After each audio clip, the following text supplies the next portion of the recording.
are you today? We are continuing our journey in relationship intelligence. And the next piece of the puzzle is turning relationship intelligence and listening intelligence into listening etiquette, accessing your best responses overall. And I'm going to share my screen right now just to tell you a little bit more about it. This piece of the journey actually came to me from a personal experience that I had. So, with a loved one who was not able to speak for a period of time due to a stroke, he actually had to just sit and listen there and try to get to the best responses that he needed. But the observation was, and by the way, he's much better now. But the observation was that I witnessed people trying to communicate with him in three different ways. So the first way was the domineering related person. They were super uncomfortable with the silence. They spoke at him. Basically, they like domineering overall. They were rushed. They listened to respond. They did not listen to understand ultimately. The second type were the condescendings, those folks that talked to him like he was a 4-year-old rather than a 48-year-old. Again, super uncomfortable with the silence, almost patronizing in the way that they were responding to him, making lots and lots of assumptions and feeling rushed. Have you ever been with those people that try to finish your sentences for you and then get it wrong? Those are the people that I'm talking about. They make it not fun to be in a conversation with.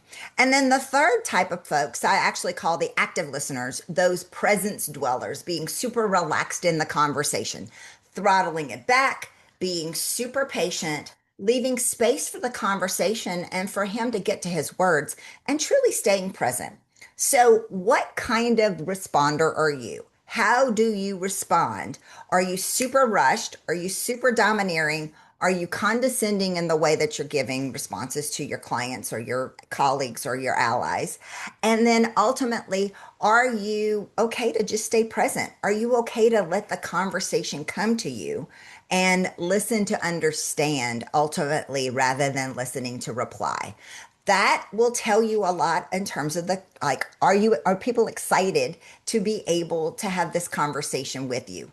If they aren't, then ultimately you need to do something about it, and you can do something about it. So, with that, listening to respond, there is a process that I came across many, many years ago. And I wasn't one of those in your back pocket kind of answer girls. I actually I would walk away from a meeting early in my career. I would walk away from a meeting and I would think, I wish I would have said X, Y, and Z, right? It was later, once I learned layer, that it gave my brain a chance to process and really come up with the best answers that I wanted to. So layer stands for listen. Really listening to someone, let them finish their sentences without assuming what they are trying to ask. We can't know if we can't hear them, right? Acknowledge sometimes on super technical things, like many of you are engineers or engineering minded, technical minded folks, we are having to acknowledge and sometimes even repeat, I heard you say this. Did you say, did you say this ultimately? Really paying attention to the body language cues that people give us also. So letting it sink in. Like I said, sometimes we do need to repeat what they said to make sure that we heard it accurately. Then in this exploring, did you mean this or did you mean that? Ultimately becoming that problem finder in terms of, and also in terms of just being a problem solver overall. How do you go deeper in terms of the conversation?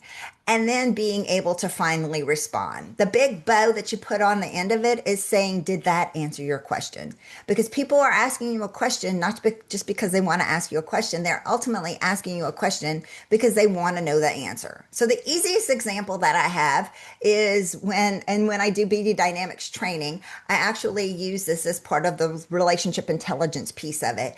Is like the example is someone asked me if I'm from Louisiana.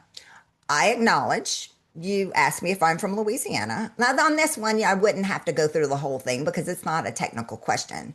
But the explore part of it is Did you want to like, I'm curious why you want to know if I'm from Louisiana.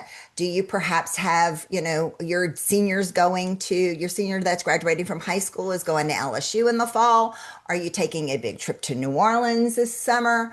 Or are you from Louisiana also? Really trying to understand and then getting them to respond to so I know what kind of bucket to put them in. And then I reply, yes, I'm from Louisiana. Oh, it's great. You're from Louisiana too. What part of Louisiana are you from?